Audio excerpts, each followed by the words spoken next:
What's up, y'all? Do you guys know the full legend of the Texas Bluebonnet? Today we're breaking down the full story of the Texas Bluebonnet. But before we get into today's story, be sure to subscribe. By subscribing, you'll be part of our super secret club, where we'll send you exclusive invites to our virtual Pillow Fort storytelling sessions. Plus, you'll get a free imaginary unicorn with every subscription. So what are you waiting for? Hit those like and subscribe buttons faster than a cheetah chasing a food truck. Let's keep the story train chugging along. In 1901, the Texas Legislature declared the bluebonnet the official state flower, thanks in part to the efforts of the National Society of Colonial Dames of America. They showcased paintings of the bluebonnet in legislators' chambers and placed small flower pots filled with bluebonnets on each legislator's desk, ensuring the flower's place in Texas history.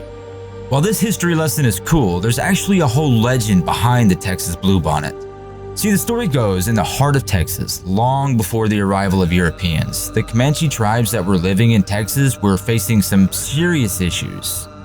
You see, a catastrophic flood had ravaged their land, followed by a relentless drought that dried up the earth and withered their crops. You see, the summers brought scorching heat and these giant dust storms, while the winters were harsh and unforgiving. Famine and disease spread through the tribe, and it seemed like the Great Spirit had turned his back on them. And they were very desperate. The medicine men performed countless ceremonies, and warriors shed their blood in hopes of appeasing the Great Spirit, but to no avail. On a dark and rather cold night, the medicine men gathered around the flickering flame, and the Great Spirit actually spoke to them. He revealed that their suffering was a consequence of their own selfishness, and that the only way to make amends was to sacrifice all of their most prized possessions and scatter the ashes to the four winds. This was an absolutely devastating command, because the Comanche tribe living in Texas at the time really did not have a lot of things to give away, or to just fruitlessly burn in a fire. I mean, they were starving and cold. They didn't really have anything to burn in the first place. But unbeknownst to the council that was gathered around the fire, a young orphan girl named She Who Is Alone listened intently from the shadows. Now, she got this name, She Who Is Alone, because she lost her whole family in the famine, and her only treasure was a small, handmade doll adorned with blue feathers. It was a precious gift from her mother before she died. And all these thoughts are whirling around this little girl's head as tears are streaming down her face as she realizes and knows what she has to do to save her tribe. That night, as the tribe slept, She Who Is Alone crept out of her teepee, clutching her beloved doll. She gathered hot coals from the dying fire and climbed up to a nearby hill. With trembling and shaking hands, she builds a small fire using the leaves and sticks that she gathers around from the hill. She raises the doll high above her head and offers it to the Great Spirit before tossing it into the flames. Absolutely shattering the heart of the little girl, she watches as the last remnant of her family burns before her very eyes.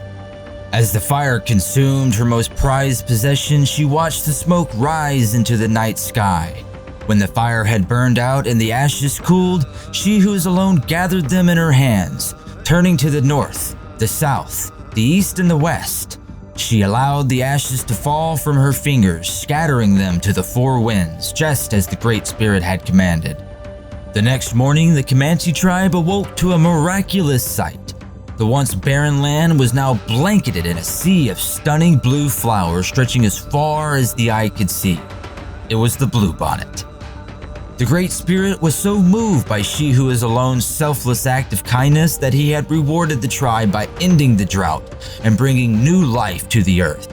The Great Spirit had taken the blue feather that was in the doll's hair and scattered it across the land, coating it in a new strange and mysterious blue flower. The blue flowers, later named Bluebonnets, became a symbol of hope, renewal, and the power of sacrifice. From that day forward, the Comanche tribe prospered, and the legend of She Who Is Alone and the Bluebonnets was passed down through generations of Native American tribes. Today, the legend of the Bluebonnet remains a cherished part of Texas folklore, reminding us of the beauty that can spring from even the darkest times and the importance of putting others before ourselves.